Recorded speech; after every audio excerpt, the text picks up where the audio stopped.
تو یہ حسد ایک ایسی چیز ہے جو حتیٰ بھائیوں میں، بہنوں میں، بھائیوں کو بہنوں سے، ماؤں کو بیٹیوں سے، بیٹیوں کو ماؤں سے، یہ ایک ایسی چیز ہے کہ نہیں چھوڑتی ہے. باپ کو بیٹے سے بھی حتیٰ حسد ہو، اور بیٹے کو باپ سے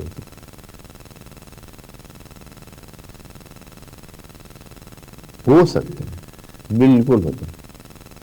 ایک ایسی بلا ہے، اور تبھی خصوصی طور پر اللہ تعالیٰ نے اس کو کیا کیا ہے، اس کو ذکر کیا.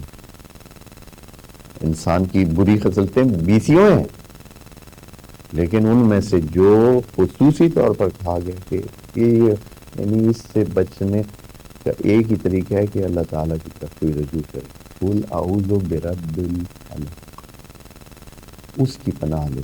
یہ خوف خدا، اگر خوف خدا ہو یہ انسان کو حسد سے بچا سکتا ہے، اور کچھ بھی اس کا علاج نہیں.